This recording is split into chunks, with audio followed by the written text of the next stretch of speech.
Hello, everybody. There we go. Okay, so I finished Holes. I hope you enjoyed it as much as I did. I am going to start another read aloud. This one is the BFG. I know many of you have seen the movie. Oftentimes the movie is good, but the book is better. And I think this is just another example of the book being better. So I am going to read you the BFG. Same thing as with Holes. I'll put it into probably about half-hour chunks, and you'll be able to watch it online. And so this is a book I've read every year to my class for many, many years. And then this year I decided to try Charlie and the Chocolate Factory instead.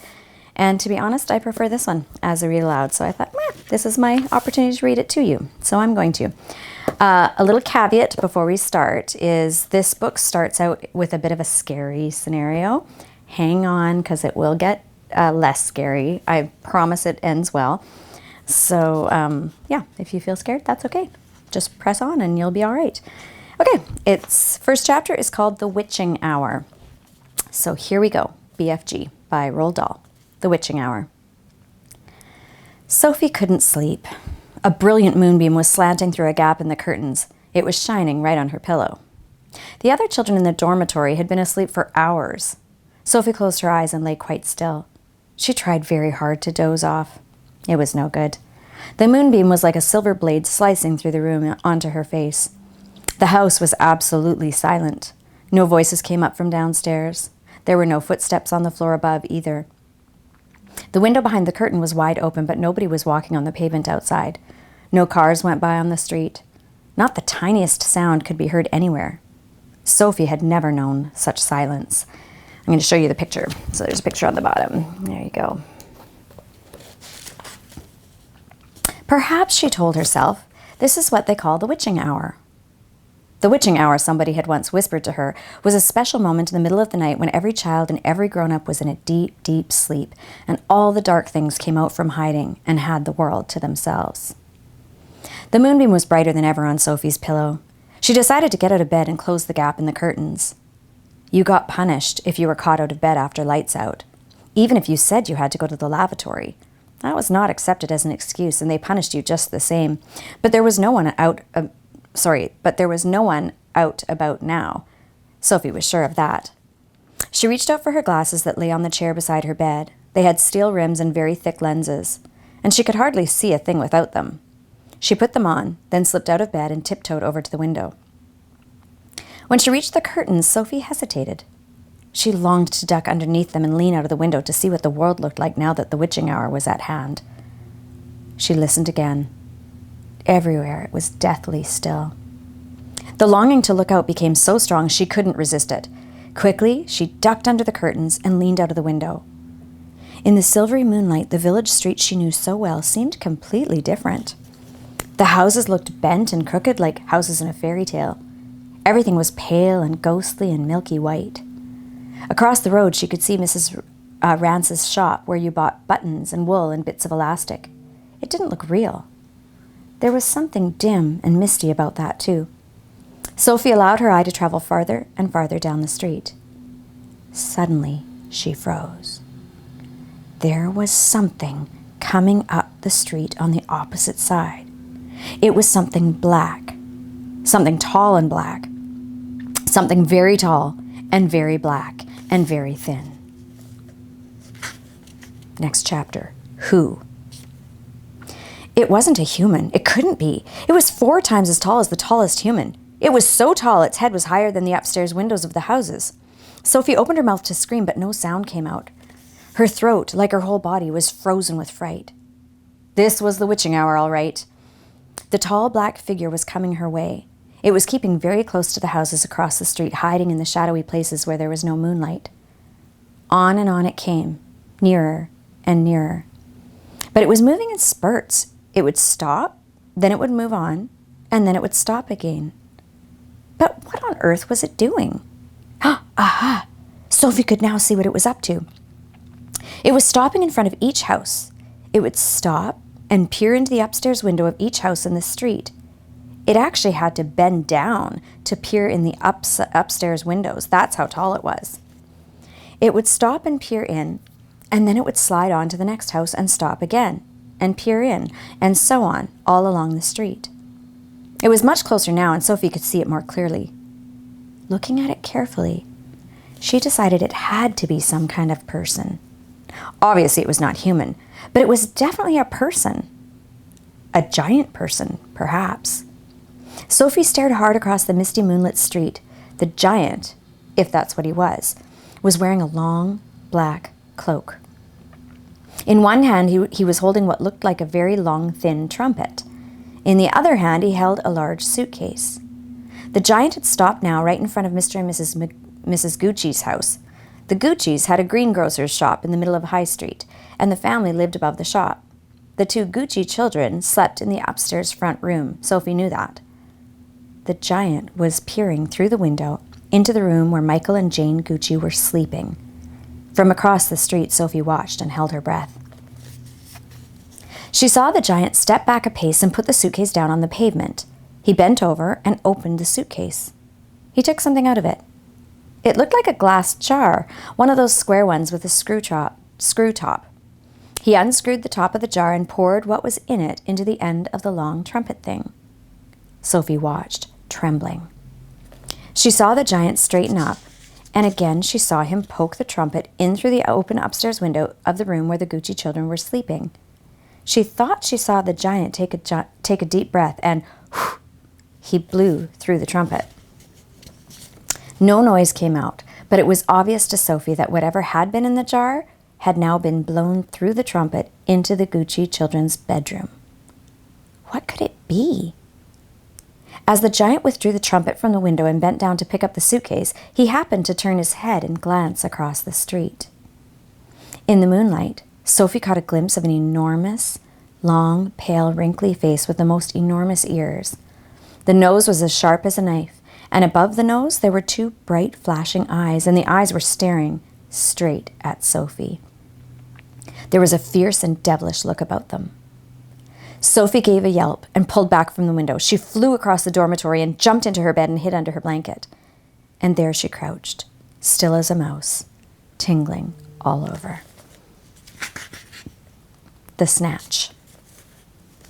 Under the blanket, Sophie waited. After a minute or so, she lifted a corner of the blanket and peeped out. For the second time that night, her blood froze to ice, and she wanted to scream, but no sound came out. And there at the window, with the curtains pushed aside, was the enormous, long, pale, wrinkly face of the giant person, staring in. The flashing black eyes were fixed on Sophie's bed. The next moment, a huge hand with pale fingers came snaking in through the window. This was followed by an arm as thick as a tree trunk, and the arm, the hand, the fingers were reaching out across the room towards Sophie's bed. This time Sophie really did scream, but only for a second, because very quickly the huge hand clamped down over her blanket and the scream was smothered by her bedclothes. Sophie, crouching underneath the blanket, felt strong fingers grasping hold of her, and then she was lifted up from her bed, blanket and all, and whisked out of the window. If you can think of anything more terrifying than that happening to you in the middle of the night, then let's hear about it. The awful thing was that Sophie knew exactly what was going on, although she couldn't see it happening. She knew that a monster, or giant, with an enormous, long, pale, wrinkly face and dangerous eyes, had plucked her from her bed in the middle of the witching hour and was now carrying her out through the window, smothered in a blanket. What actually happened next was this. When the giant had got Sophie outside, he arranged the blanket so that he could grasp all the four corners of it at once in one of his huge hands, with Sophie imprisoned inside. In the other hand, he seized the suitcase and the long trumpet thing, and off he ran. Sophie, by squirming around inside the blanket, managed to push the top of her head out through a little gap just below the giant's hand. She stared around her. She saw the village houses rushing by on both sides. The giant was sprinting down the high street. He was running so fast his black cloak was streaming out behind him, like the wings of a bird. Each stride he took was as long as a tennis court. Out of the village he ran, and soon they were racing across the moonlit fields. The hedges dividing the fields were no problem for the giant. He simply strode over them. A wide river appeared in his path. He crossed it in one flying stride. Sophie crouched in the blanket, peering out. Sophie crouched in the blanket, peering out. She was being bumped against the giant's leg like a sack of potatoes. Over the fields and hedges and rivers they went, and after a while, a frightening thought came into Sophie's head. The giant is running fast, she told herself, because he's hungry and he wants to get home as quickly as possible, and then he'll have me for breakfast. There's a picture of the giant running. The cave. The giant ran on and on. But now a curious change took place in his way of running. He seemed to go into a higher gear. Faster and faster he went, and soon he was traveling at such a speed that the landscape became blurred. The wind stung Sophie's cheeks. It made her eyes water. It whipped her head back and whistled in her ears. She could no longer feel the giant's feet even touching the ground. She had a weird sensation that they were flying. It was impossible to tell whether they were over land or sea. This giant had some sort of magic in his legs. The wind rushing against Sophie's face became so strong that she had to duck down again into the blanket to prevent her head from being blown away. Was it really possible that they were crossing oceans? It certainly felt that way to Sophie. She crouched in the blanket and listened to the howling of the wind. It went on for what seemed like hours. Then, all at once, the wind stopped its howling. The pace began to slow down. Sophie could feel the giant's feet pounding once again over the earth. She poked her head up out of the blanket to have a look. They were in a country of thick forests and rushing rivers. The giant had definitely slowed down and was now running more normally, although normal was a silly word to use to describe a galloping giant. He leapt over a dozen rivers. He went rattling through a great forest, then down into a valley and up over a range of hills as bare as concrete, and soon he was galloping over a desolate wasteland that was not quite of this earth. The ground was flat and pale and yellow. Great lumps of blue rock were scattered around, and dead trees stood everywhere like skeletons. The moon had long since disappeared, and now the dawn was breaking. Sophie, still peering out from the blanket, saw suddenly ahead of her a great craggy mountain. The mountain was dark blue, and all around it the sky was gushing and glistening with light. Bits of pale gold were flying among delicate frosty white flakes of clouds. And over to one side the rim of the morning sun was coming up, red as blood. Right beneath the mountain, the giant stopped. He was puffing mightily. His great chest was heaving in and out. He paused to catch his breath. Directly in front of them, lying against the side of the mountain, Sophie could see a massive round stone. It was as big as a house. The giant reached out and rolled the stone to one side as easily as if it had been a soccer ball, and now, where the stone had been, there appeared a vast black hole. The hole was so large, the giant didn't even have to duck his head when he went in. He strode into the black hole, still carrying Sophie in one hand, the trumpet and the suitcase in the other. As soon as he was inside, he stopped and turned and rolled the great stone back into place so that the entrance to his secret cave was completely hidden from the outside. Now that the entrance had been sealed up, there was not a glint of light inside the cave. All was black.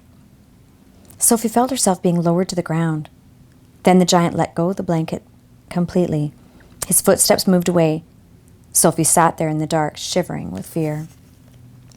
"He's getting ready to eat me," she told herself. "He'll probably eat me raw, just as I am. Or perhaps he'll boil me first. Or maybe he'll have me fried.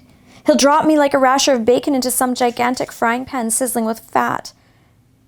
A blaze of light suddenly lit up the whole place. Sophie blinked and stared. I'm going to show you that picture. She saw an enormous cavern with a high, rocky roof. The walls on either side were lined with shelves, and on the shelves there stood row upon row of glass jars. There were jars everywhere. They were piled up in the corners. They filled every nook and cranny of the cave. In the middle of the floor there was a table 12 feet high and a chair to match. The giant took off his black cloak and hung it against the wall. Sophie saw that under the cloak he was wearing a sort of collarless shirt and a dirty old leather waistcoat that didn't seem to have any buttons. His trousers were faded green and were far too short in the legs. On his bare feet he was wearing a pair of ridiculous sandals that for some reason had holes cut along each side, and a large hole at the end where his toes stuck out. Sophie, crouching on the floor of the cave in her nightie, gazed back at him through thick steel-rimmed glasses. She was trembling like a leaf in the wind. and a finger of ice was running up and down the length of her spine. "Ha!" shouted the giant, walking forward and rubbing his hands together. "What has we got us here?" His booming voice rolled around the walls of the cave like a burst of thunder. The BFG. The giant picked up the trembling Sophie with one hand and carried her across the cave and put her on the table. "Now he really is going to eat me," Sophie thought. The giant sat down and stared hard at Sophie. He had truly enormous ears. Each one was as big as the wheel of a truck, and he seemed to be able to move them inwards and outwards from his head as he wished. "I is hungry," the giant boomed. He grinned, showing massive square teeth. The teeth were very white and very square, and they sat in his mouth like huge slices of white bread. Please don't eat me," Sophie stammered. The giant let out a bellow of laughter. "Just because I is a giant, you think I is a man-gobbling cannibal," he shouted. "You is about right. Giants is all cannibally and murderful, and they does gobble up human beings. We is in giant country now. Giants is everywhere around. Out there, us has the famous bone-crunching giant.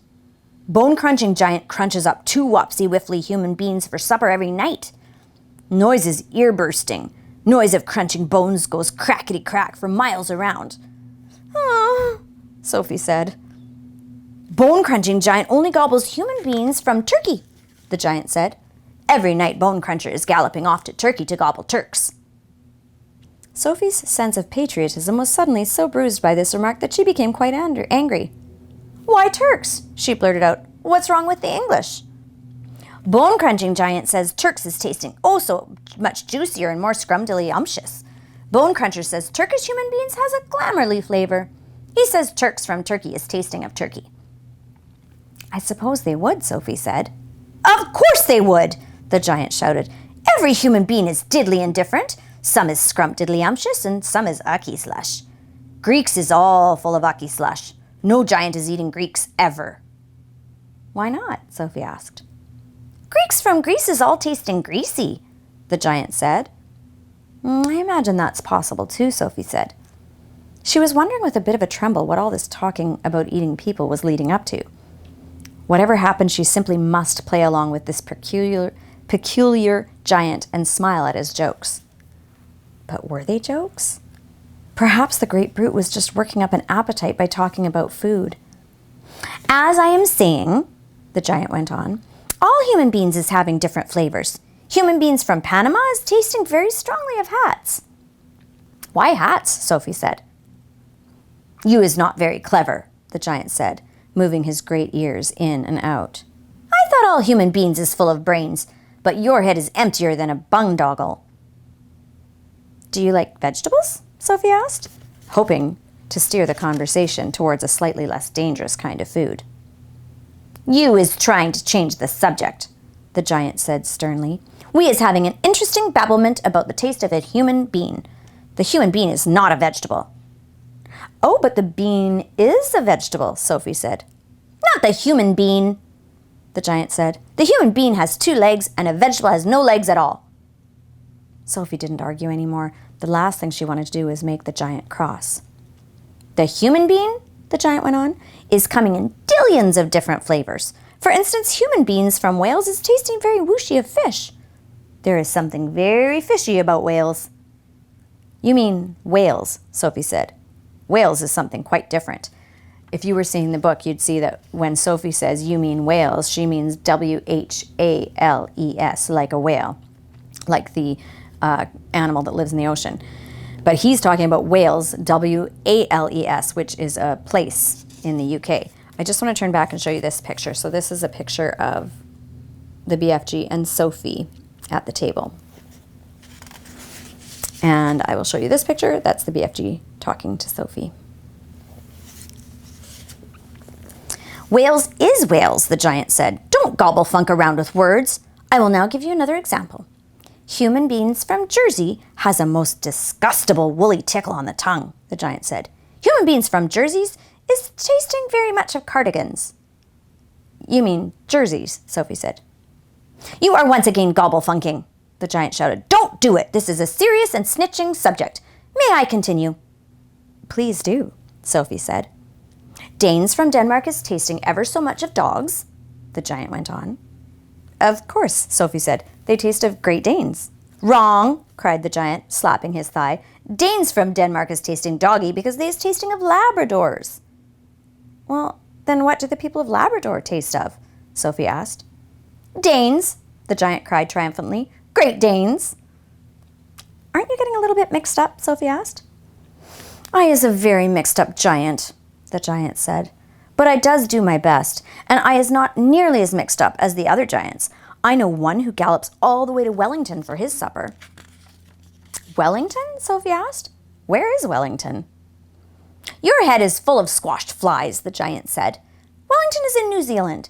The human beings in Wellington has an especially scrumptious taste. So says the welly-eating giant. What do the people of Wellington taste of? Sophie asked. Boots, the giant said. Of course, Sophie said. I should have known. Sophie decided that this conversation had now gone on long enough. If she was going to be eaten, she'd rather get it over and done with right away than be kept hanging around for any longer. What sort of human beings do you eat? She asked, trembling. Me? Shouted the giant, his mighty voice making the glass jars rattle on their shelves. Me? Gobbling up human beings? This I never! The others, yes. All the others is gobbling them up every night, but not me. I is a freaky giant. I is a nice and jumbly giant. I is the only nice and jumbly giant in giant country. I is the big, friendly giant. I is the BFG. What is your name? My name is Sophie, Sophie said, hardly daring to believe the good news that she had just heard. The giants. But if you are so nice and friendly, Sophie asked, then why did you snatch me from my bed and run away with me? Because you saw me, the big friendly giant answered. If anyone is ever seeing a giant, he or she must be taken away hip-switch. Why? Asked Sophie. Well, first of all, said the BFG, human beings is not really believing in giants, is they? Human beings is not thinking we exist. I do, said Sophie. Ah, but that is only because you has seen me, cried the BFG. I cannot possibly allow anyone, even little girls, to be seeing me and staying at home. The first thing you would be doing, you'd be scuttling around yodeling the news that you had actually seen a giant, and sorry, it's hard to read because the language is funny. The first thing you would be doing, you would be scuttling around yodeling the news that you were actually seeing a giant. And then a great giant hunt, a mighty giant look-see would be starting up all over the world, with the human beings all rummaging for the great giant you saw and getting wildly excited. People would be coming rushing and bushing after me with goodness knows what, and they would be catching me and locking me into a cage to be stared at. They would be putting me into the zoo and the bunkum house with all those squiggling hippo dumplings and crocodile dillies. Sophie knew that what the giant said was true. If any person reported actually having seen a giant haunting the streets of a town at night, there would most certainly be a terrific hullabaloo across the world. I will bet you, the BFG went on, that you would have been splashing the news all over the wonky world, wouldn't you, if I hadn't wiggled you away? I suppose I would, Sophie said. And that would never do, said the BFG. So what will happen to me now, Sophie asked. If you do go back, you will be telling the world, said the BFG. Most likely on the telly bunkum box and the radio squeaker. So you will just have to be staying here with me for the rest of your life. Oh, no, cried Sophie. Oh, yes, said the BFG, but I is warning you not ever to go whiffling out of this cave without I is with you, or you will be coming to an mucky end. I is showing you now who is going to eat you up if they is ever catching even one tiny little glimpse of you. The big friendly giant picked Sophie up off the table and carried her to the cave entrance. He rolled the huge stone to one side. Peep out over there, little girl, and tell me what you is seeing. Sophie, sitting on the BFG's hand, peeped out of the cave. The sun was up now and shining fiery hot over the great yellow wasteland and its blue rocks and dead trees. Is you seeing them? The BFG asked. Sophie, squinting through the glare of the sun, saw several tremendous tall figures moving among the rocks, about 500 yards away. 3 or 4 others were sitting quite motionless on the rocks themselves. "This is giant country," the BFG said. "Those is all giants, everyone." It was a brain-boggling sight. The giants were all naked, except for a sort of short skirt around their waists, and their skins were burnt brown by the sun. But it was the sheer size of each one of them that boggled Sophie's brain most of all. They were simply colossal, far taller and wider than the big friendly giant upon whose hand she was now sitting. And oh, how ugly they were! Many of them had large bellies. All of them had long arms and big feet. They were too far away for their faces to be seen clearly, but perhaps that was a good thing. I'm going to show you the giants. So there's a picture of the giants. "What on earth are they doing?" Sophie asked. "Nothing," said the BFG. "They is just moochling and foochling around and waiting for the night to come. Then they will be galloping off to places where people is living to find their suppers." "You mean to Turkey," Sophie said. "Bone-crunching giant will be galloping to Turkey, of course," said the BFG. "But the others will be whiffling off to all sorts of flung-away places, like Wellington for their booty flavor and Panama for the hattie taste. Every giant is having his own favorite hunting ground." "Do they ever go to England?" Sophie asked. "Often," said the BFG. "They say the English is tasting ever so wonderfully of cod scallop." "I'm not quite sure I know what that means," Sophie said. Meanings is not important," said the BFG. "I cannot be right all the time. Quite often I is left instead of right." "And are all those beastly giants over there really off again tonight to go and eat people?" Sophie asked. "All of them is guzzling human beings every night," the BFG answered. "All of them excepting me. That is why you will be coming to an ucky-mucky end if any of them should ever be getting his gogglers upon you. You would be swallowed. You would be swallowed up like a piece of frumpkin pie, all in one dollop." "But eating people is horrible," Sophie cried. "It's frightful. Why doesn't someone stop them?" "And who, please, is going to be stopping them?" asked the BFG. "Oh, couldn't you?" asked Sophie. "Never in a pig's whistle," cried the BFG. "All of those man-eating giants is enormous and very fierce. They is all at least 2 times my wideness and double my royal highness." "Twice as high as you?" cried Sophie. "Easily that," said the BFG. "You is seeing them in the distance, but just you wait till you get them up close. Those giants is all at least 50 feet tall, and huge muscles and cockles alive. Oh, I is the titchy one. I is the runt. 24 feet is puddle nuts in giant country."